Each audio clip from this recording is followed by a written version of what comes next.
Judaism within the Declaration of Independence. What are Judeo-Christian values, and in what ways did these values influence the political philosophies or documents created by America's founding fathers? Where did their inspiration for these values come from? Thomas Jefferson, who famously identified John Locke and Algernon Sidney as two of the primary elementary books of public right. That informed the American mind was deeply influenced by their dismantling of absolute power through the lens of contractual marriage.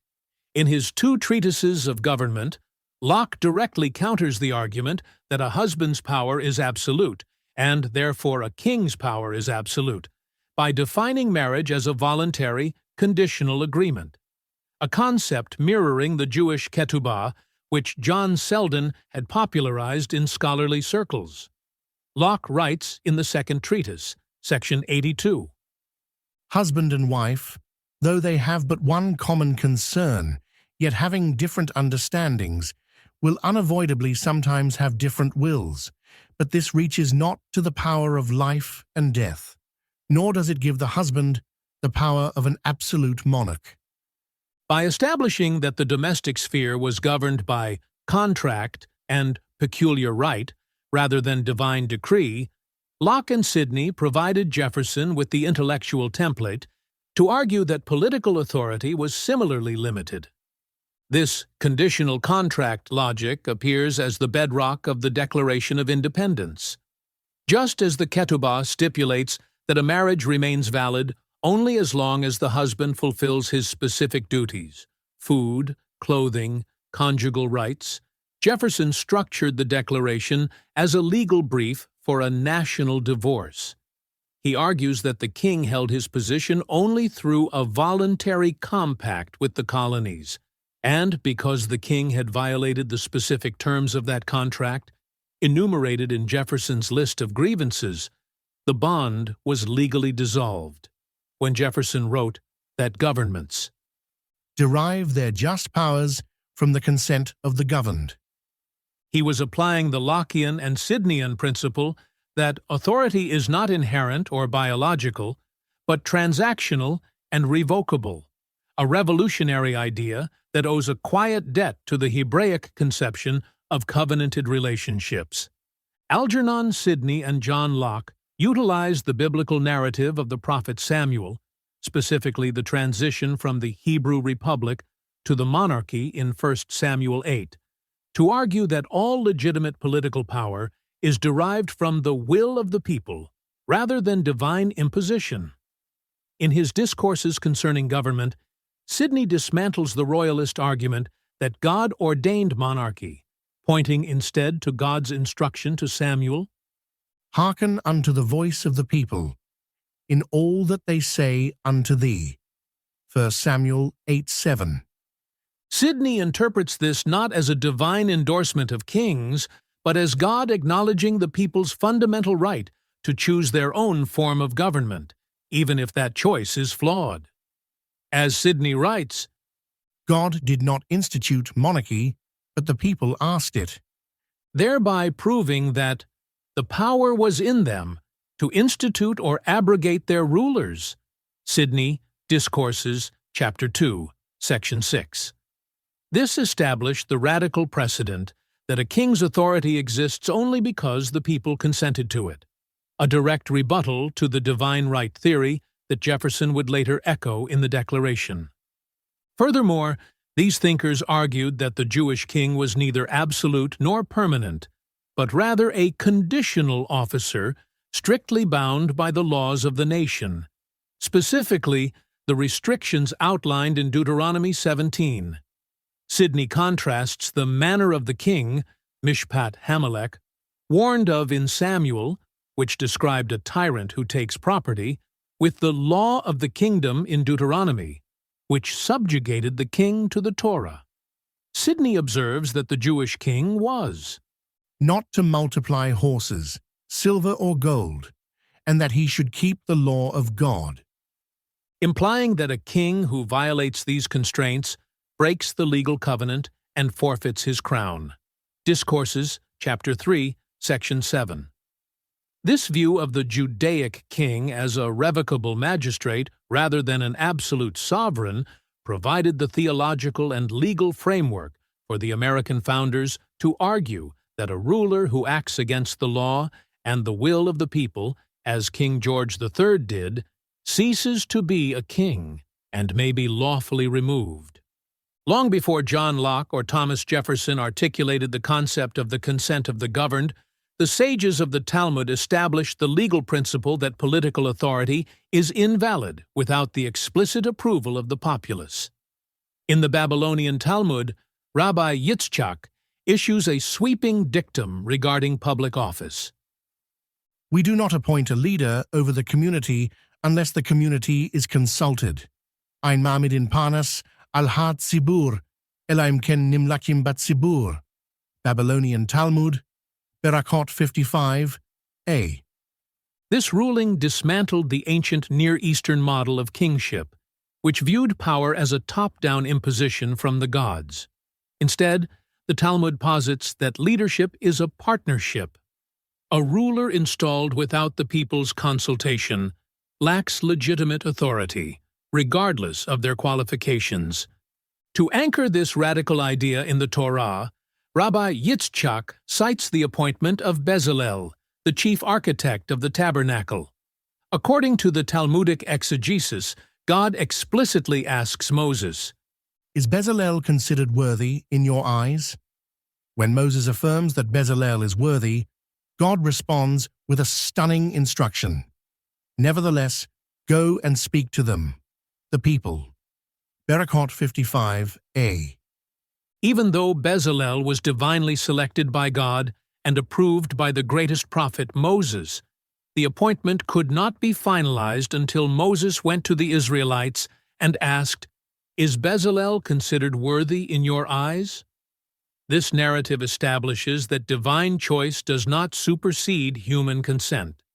God himself refuses to bypass the electorate, creating a theological precedent where the voice of the people is a necessary component of the divine command. This Talmudic framework offers a striking parallel to the Republican ideals later adopted by the American founders. Just as Jefferson argued in the Declaration of Independence that governments derive their just powers from the consent of the governed. The Jewish legal tradition argued that even the holiest of endeavors, building the tabernacle, required democratic validation. By insisting that not even God acts as an autocrat in matters of civil appointment, the Talmud suggests that the Hebrew Republic was not a theocracy in the traditional sense, but a system of divinely mandated consent, ensuring that the leader acts as a representative of the community rather than its owner. The Talmud explicitly establishes that a legitimate king is not immune to prosecution, but is a subject of the law, liable to be sued and judged by the judiciary. In the Mishnah and Gemara, a sharp distinction is drawn between the non-Davidic kings of Israel, who were deemed too violent to judge, and the ideal kings of the house of David. Regarding the Davidic line, the Talmud states, The kings of the house of David judge, and are judged by others.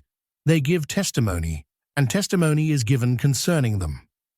Babylonian Talmud, Sanhedrin 19a. This legal maxim asserts that the monarch is equal to any other citizen in the eyes of the court. He can be dragged before the Sanhedrin Supreme Court to answer for crimes or civil disputes. This concept is vividly illustrated in the Talmudic account of King Yanai, who was summoned by the Sanhedrin to stand trial for his slaves' crimes. The sage Shimon ben Shetak famously ordered the king, Stand on your feet, and let the witnesses testify against you. You are not standing before us, but before the one who spoke, and the world came into being. Sanhedrin 19a. Algernon Sidney seized upon this specific aspect of Jewish jurisprudence in his discourses concerning government to refute the idea that kings are accountable only to God. Sidney argues that the Hebrew kings were never absolute sovereigns, but were officers under the jurisdiction of the Sanhedrin. He writes, The Jews had a Sanhedrin who had power to judge the king, and that the king was subject to the same law as the people. Sidney, Discourses, Chapter 2, Section 24. Sidney explicitly contrasts the absolute power demanded by European monarchs with the regulated power of the Jewish kings, concluding that because the king could be judged by men, he was not a god on earth. John Locke reinforces this in his first treatise of government, mocking the idea that the biblical kings had paternal, absolute power. He notes that the judges and kings were often chosen by the people, and therefore could not claim a divine right to ignore the laws of the nation. First Treatise, section 163 to 169. For both thinkers, the Sanhedrin's power to compel a king to stand on his feet was historical proof that liberty requires a ruler who can be overruled by a judge. The Shtar Hitkashrut, contract of bonding, while popularized by Hasidic groups like Breslov and Chabad, is not a modern innovation but deeply rooted in the mystical and legal traditions of the Radbaz, Rabbi David ibn Zimra, and the Arizal, Rabbi Isaac Luria. Historians note that the disciples of the Arizal in Saft famously signed a mutual pledge of spiritual brotherhood, a practice that likely drew upon even earlier precedents from the Gaonim, who formalized the power of written enactments to bind communities. These sages understood that the legal mechanics of a shtar, contract, could be elevated from a mere financial tool into a vessel for spiritual unity, creating a klai, vessel, that binds souls just as effectively as it binds assets. This spiritualization of contract law mirrors the evolution of the shtar iska, trustee pledge. Perfected during the Geonic period to facilitate trade without violating interest laws, the iska transforms a borrower into a sheliach, agent, managing funds for an investor. The critical element here is ne'amanut, trustworthiness. The manager is contractually deemed as credible as two witnesses. Just as the Radbaz and Arizal emphasize the power of a vow to bind one's conscience, the iska relies on a bond of total faith, where the parties' relationship is defined not by coercion, but by the manager's solemn word and integrity. The concept of binding is further legally grounded in the shtar shut, partnership contract. In halakha, forming a partnership creates a status of aravut, guarantorship, where each partner essentially becomes the long arm of the other. The Arizal's students utilized this legal reality of aravut, traditionally used for financial liability, and applied it to spiritual responsibility. Just as a business partner is liable for his colleague's debt, the signatories of these mystical contracts pledged to be answerable for one another's spiritual standing, a concept that predates the Hasidic movement by centuries. Paralleling these Jewish legal forms were the guild oaths of the medieval era, which functioned as brotherhood contracts for the material world. Much like the communal enactments, takanot, of the Gaonim, these guild contracts bound members to support one another in life and death, fusing economic survival with social loyalty. A member of a guild was not an isolated worker, but part of a corporate body. Similarly, the Hitkashrut contracts of the Safed mystics ensured that no individual served God in isolation, but rather as part of a unified body of believers. The mechanism for this connection is best illustrated by the Talmudic principle of Mayamad Shloshtan, the stand of three. This unique legal rule allows for the transfer of debt or loyalty instantly through the physical presence of three parties, without the need for a tangible exchange. It represents a meeting of minds that creates a binding reality. The Kabbalists of the Arizal school viewed this as the legal prototype for spiritual flow. The presence of the Rebbe, the Hasid, and the divine creates a triangular bond that allows influence to transfer instantly, transcending physical limitations. Ultimately, the Shtar Hitkashrut is the realization of the Arizal and Radbaz's vision, using the garments of halakhic contract law to effectuate deep spiritual realities.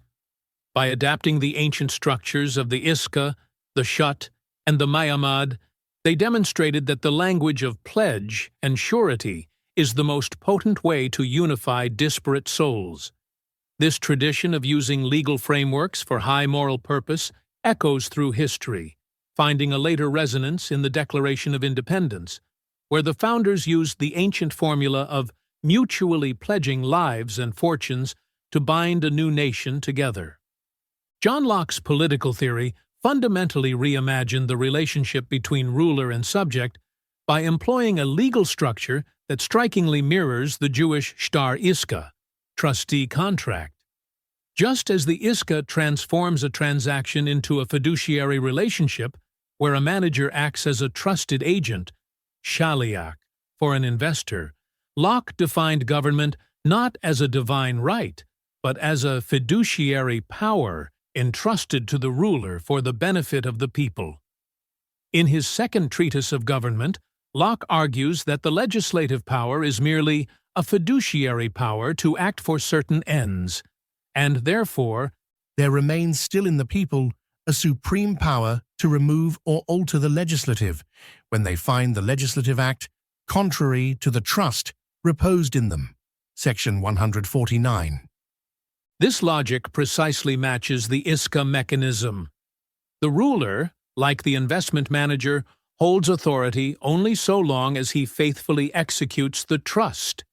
If he acts for his own enrichment rather than the investor's, the people's benefit, the contract is voided by his own breach of faith. Algernon Sidney complements this by emphasizing the reciprocity of the bond, paralleling the Shtar Shut partnership contract and the Shtar Hitkashrut. In a Jewish partnership, the parties are Aravim, guarantors for one another, bound by mutual liability.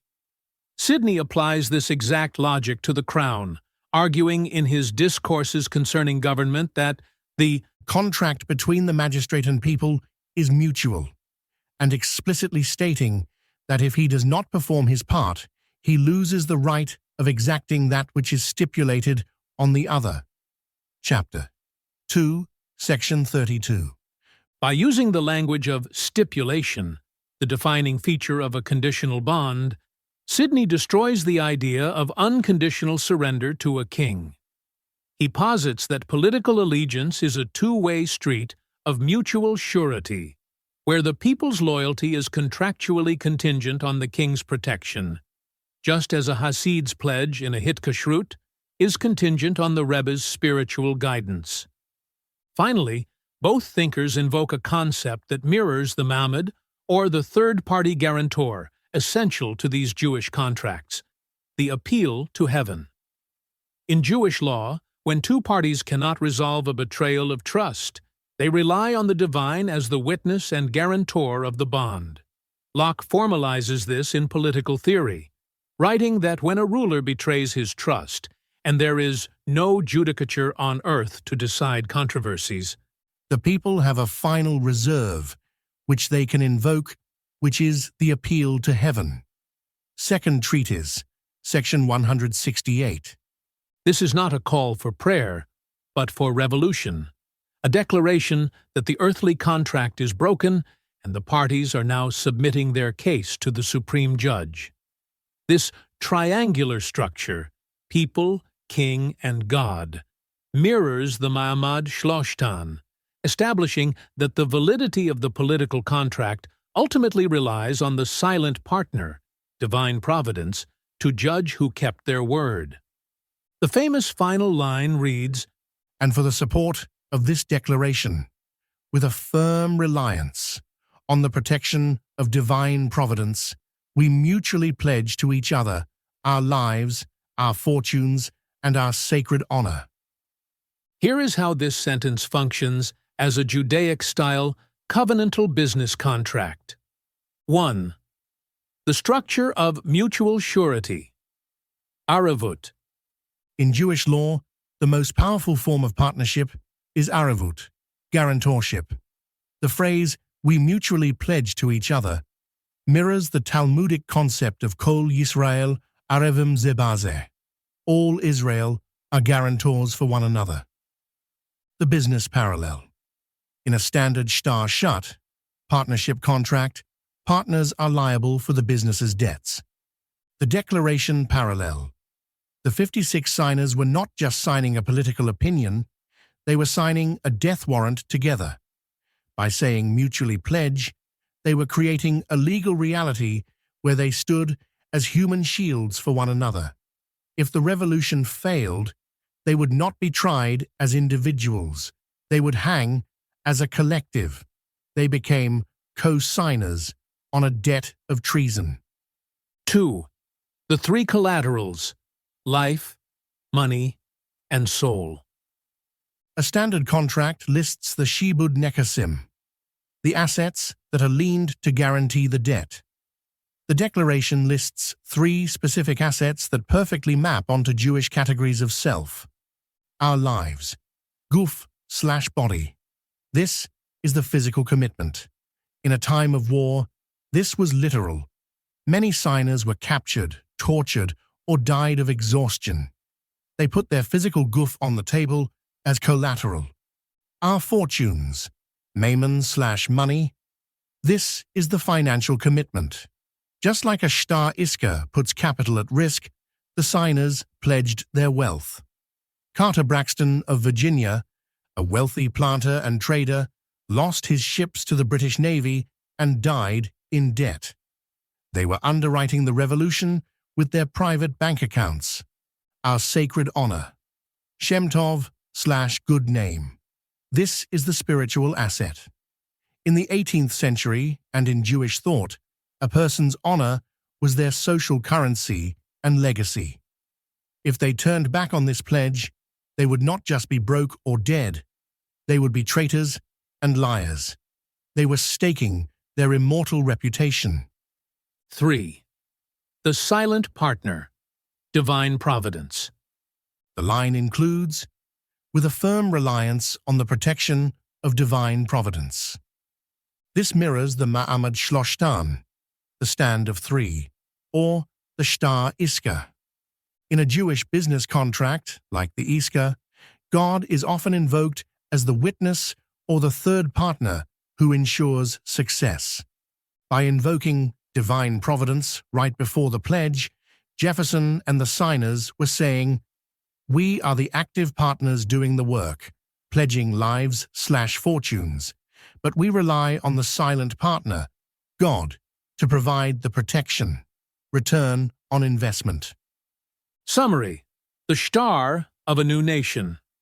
You can view the Declaration of Independence not just as a letter to King George, but as a shtar hitkashrut between the 56 signers.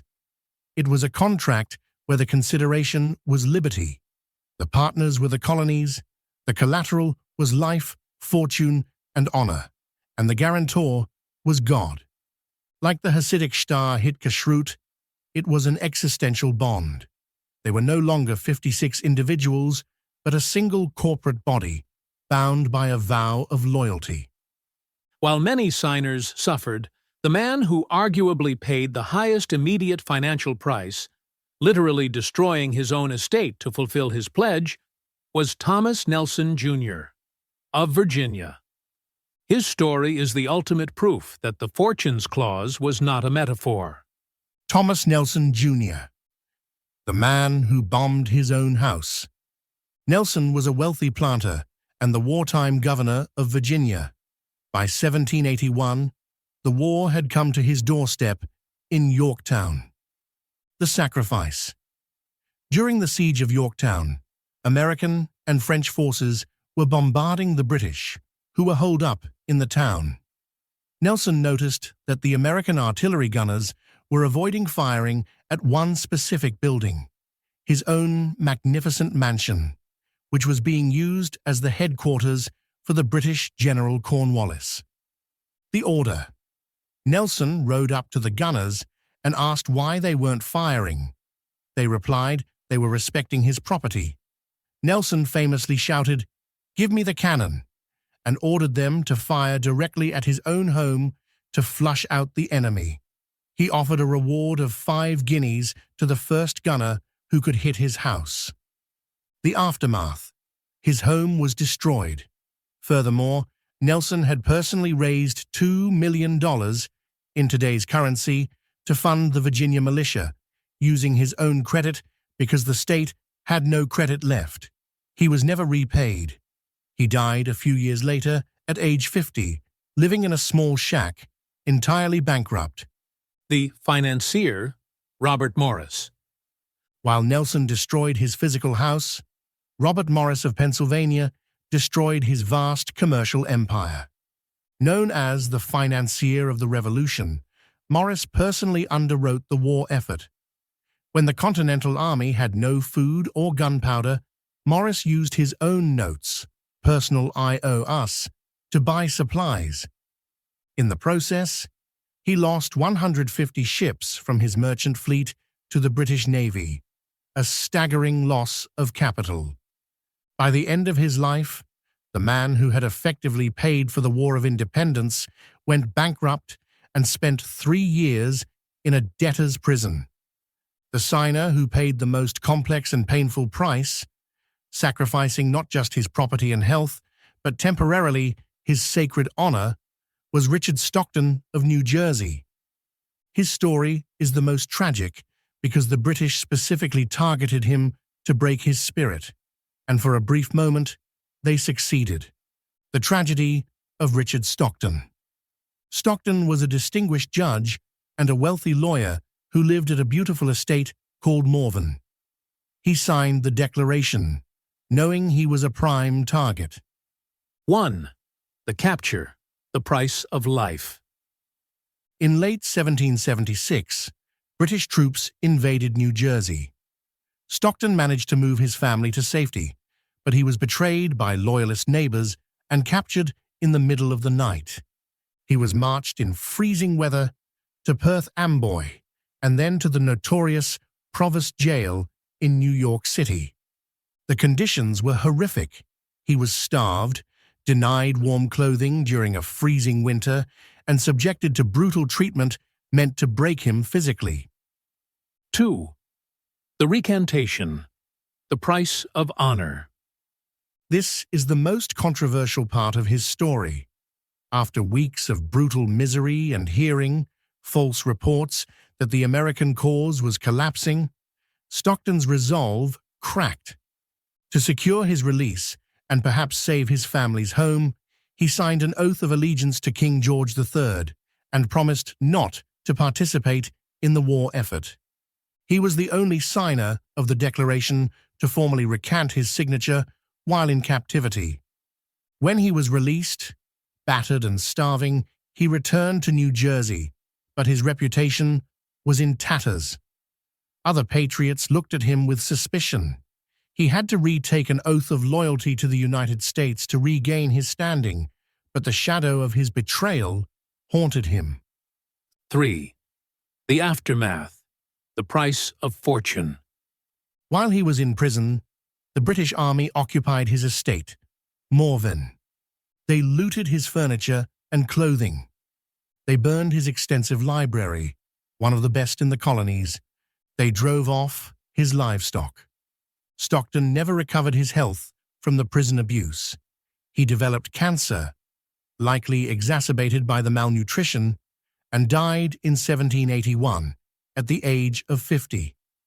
He died broke, physically broken, and emotionally scarred by the compromise he had been forced to make. The ultimate lesson of the pledge. Stockton's story proves that the pledge was not empty rhetoric. When they pledged their sacred honor, they understood that the pressure to turn traitor would be immense. Stockton's temporary failure highlights the superhuman courage of the other 55 and makes the collective bond of the Declaration even more poignant. The other signers didn't punish him. They understood the hell he had been through. The Declaration of Independence is widely understood as a political contract based on the Enlightenment philosophy of John Locke, life, liberty, and property. However, this secular reading often ignores the document's final sentence, which shifts from a demand for rights into a sacrificial vow. We mutually pledge to each other our lives, our fortunes, and our sacred honor. This shift marks a transition from political theory to a spiritual covenant, one that mirrors the ancient biblical formula of total devotion found in the Shema, Deuteronomy 6:5. The first parallel lies in the pledge of our lives, which corresponds to the biblical command to love God, b'chol nafshecha, with all your soul/life. In the Hebraic tradition, nefesh is the physical life force. To offer it is the ultimate sacrifice, or Kiddush Hashem, sanctification of the name. The signers of the declaration were not merely risking political office, they were signing their own death warrants for treason. By placing their physical bodies on the line, they were enacting the most primal requirement of a covenant, the willingness to die for the survival of the community. The second element, our fortunes, offers a striking linguistic and thematic match to the Hebrew b'chol meodecha, with all your might. While meod literally means very, the authoritative Jewish interpretation, Mishnah Berakot 9:5, defines it as b'chol mamonecha, with all your money. The sages understood that for some, wealth is more guarded than life itself, requiring a specific command to surrender it. Jefferson's substitution of fortunes, a sacrificial asset, for property, a protected right, aligns perfectly with this Hebraic insight. The new republic could not be born without the material ruin of its founders. The final element, sacred honor, serves as the counterpart to b'chol levavcha, with all your heart. In biblical anthropology, the lev, heart, is the seat of the will, conscience, and moral integrity, not just emotion. Liberty would not fit here, as liberty is an external condition that can be taken away by a tyrant. Honor, however, is an internal state of character that can only be forfeited by the self. By pledging their sacred honor, the signers were offering up their souls and reputations, their hearts, as the final collateral in their pact. Ultimately, whether by conscious imitation or convergent evolution, the Declaration of Independence concludes with a triad of total commitment that matches the Torah's requirements for devotion: the self, nafshecha/lives, the assets, meodecha/fortunes, and the conscience, levavcha/honor. This suggests that the American founding was not just a political separation from England, but the ratification of a new covenant, requiring the same total surrender of self that the Torah demands of the faithful. John Adams' letter to Abigail Adams. Date, August 14, 1776. Source, Adams Family Papers. In this private letter, Adams gives Abigail the inside scoop on the different ideas proposed by the committee members, himself, Franklin, and Jefferson. Mr. Jefferson proposed the children of Israel in the wilderness, led by a cloud by day and a pillar of fire by night, and on the other side, Hengist and Horsa, the Saxon chiefs, from whom we claim the honor of being descended, and whose political principles and form of government we have assumed. Mr. Franklin proposed Moses lifting up his wand and dividing the Red Sea, and Pharaoh, in his chariot, overwhelmed with the waters. This motto, rebellion to tyrants, is obedience to God. At the time of the American Revolution in 1776, the cartography of the 13 colonies already featured a significant, though geographically concentrated, number of biblically named settlements. Approximately 50 to 75 such towns existed, primarily clustered in New England and Pennsylvania. This initial wave of naming was driven by religious dissenters, Puritans, Quakers, and Moravians, who viewed their migration as a spiritual journey to a new Israel.